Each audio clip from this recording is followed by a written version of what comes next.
O ano é 2100 e a humanidade agora possui uma colônia permanente em Marte. E graças às nossas novas tecnologias de viagem espacial, ir até o planeta vermelho ficou extremamente acessível. Com uma população atual de 50 mil pessoas, a colônia marciana recebe cerca de 1000 pessoas por ano vindas da Terra, para participar em primeira mão dessa nova fase da humanidade. Por causa dos imensos avanços tecnológicos no último século, Marte agora é uma colônia autossustentável. E além disso, ela virou um parceiro econômico vital para a Terra. Como Marte fica perto do cinturão de asteroides que separa o planeta vermelho de Júpiter, a colônia possui uma fonte rica de minérios, graças à mineração espacial nesses asteroides.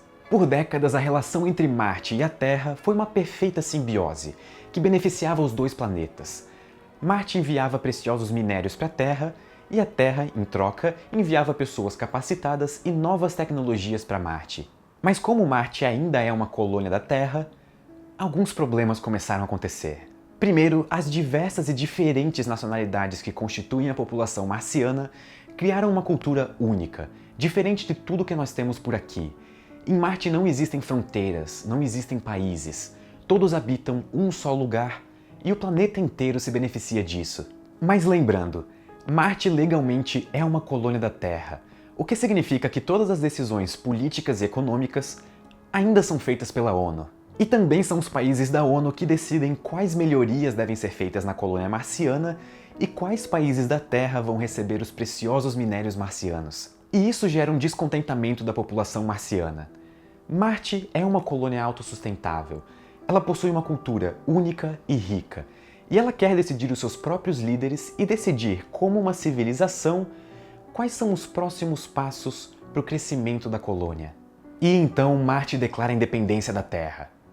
Esse cenário ainda é digno de livros de ficção científica, porque uma colônia em Marte não vai ser uma possibilidade tão cedo, quem dirá uma colônia autossustentável. Só que ainda assim, esse cenário levanta algumas questões importantíssimas, das quais nós não poderemos fugir, seja agora ou seja no futuro. Vamos dizer que você queira se autodeclarar como o rei ou a rainha de Marte e reivindique o planeta inteiro como a sua propriedade. O que exatamente te impede? Para começar, um conjunto de leis de 1963. No auge da Guerra Fria, os Estados Unidos e a União Soviética travavam uma guerra tecnológica, a corrida espacial.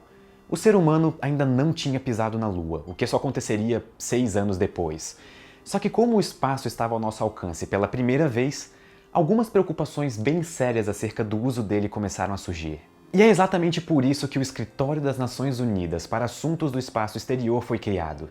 Juntando vários países que já eram membros da ONU, um novo conjunto de regras, ou se você preferir, leis do espaço, foram criadas para impedir que apenas um país se apropriasse de tudo. É esse tratado que põe limitações no que cada nação pode fazer com corpos celestes, como a Lua e Marte, ou até mesmo com o próprio espaço. Por exemplo, é por causa desse conjunto de regras que astronautas lançados para o espaço que caírem sobre o território de outras nações deverão ser retornados em segurança para o seu país de origem.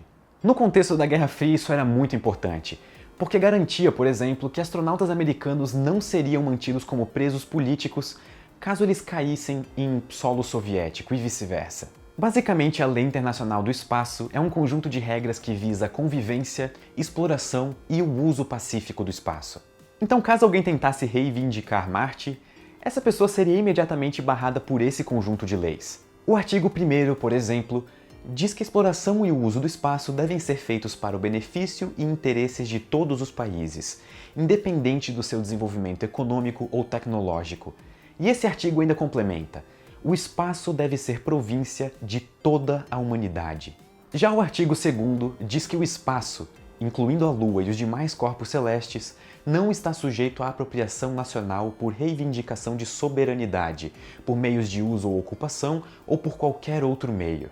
Só esses 2 artigos já são o suficiente para garantir que nenhuma futura colônia marciana declare independência da Terra. Ok, mas isso não pode ser tão simples assim. Vamos supor que você junte uma colônia marciana semelhante à que eu citei no começo desse vídeo, e que lá você seja declarado rei ou rainha de Marte.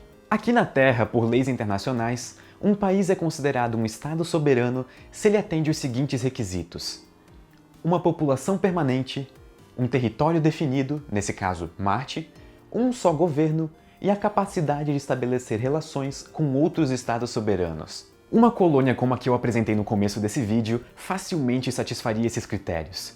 Então, você pode ser o rei de Marte? Provavelmente não. Assim como vários países que surgiram nas últimas décadas, você simplesmente seria ignorado no momento em que declarasse a independência da Terra. E caso você insistisse muito, provavelmente a sua colônia sofreria embargos econômicos. Como os países da Terra dependem imensamente de relações econômicas com outros países, não é muito surreal imaginar que o mesmo se aplicaria a planetas. E ficaria cada vez mais difícil de você conseguir parceiros econômicos na Terra. Dessa maneira, você e a sua colônia marciana se isolariam do resto da humanidade. Mas isso levanta mais uma questão interessante. Vai chegar uma hora em que a humanidade provavelmente terá várias colônias em vários planetas diferentes. Ok, isso provavelmente vai demorar, mas um dia esperamos que vá acontecer. Pela legislação espacial atual, nenhuma dessas colônias poderá algum dia ser independente da Terra. Elas são propriedade da humanidade. E todos os países da Terra têm direito a livre acesso e livre circulação. E isso faz bastante sentido para o cenário atual, em que a humanidade ainda não estabeleceu nenhuma colônia permanente em nenhuma lua ou planeta. Só que isso parece ser meio irrealista em um futuro distante. Um processo natural da consolidação de colônias e futuros estados parece ser a independência. Nós temos exemplos históricos mais do que suficientes de vários países que começaram como colônias de países mais poderosos e um foram conquistando a sua independência. Conforme os séculos forem passando e mais planetas e luas forem colonizados, cada vez mais a Terra deixa de ser o centro da civilização. E com isso fica cada vez mais difícil de demandar que todos os planetas sejam colônias permanentes da Terra. Quem sabe futuros humanos serão testemunhas das mudanças que nós vamos ter que fazer nas nossas atuais leis do espaço. Talvez a civilização do futuro seja uma civilização interplanetária extremamente descentralizada, só que ainda assim cooperando como um todo para o nosso objetivo final como espécie: explorar o universo. A humanidade, assim como bebês que estão dando seus primeiros passos, está aos poucos engatinhando rumo ao universo, passo a passo, planeta a planeta, até nós virarmos uma civilização interplanetária. O universo pode ser muitas vezes amedrontador e infinitamente imenso, mas será reconfortante saber que não importa onde estejamos ou para onde vamos no cosmos, todo lugar será o nosso lar e estará repleto de humanos nos esperando de braços abertos.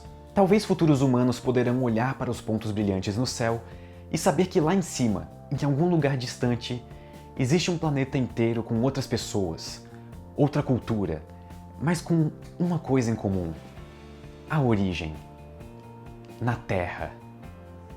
Muito obrigado e até a próxima. Esse vídeo só foi possível graças aos nossos apoiadores do Catarse.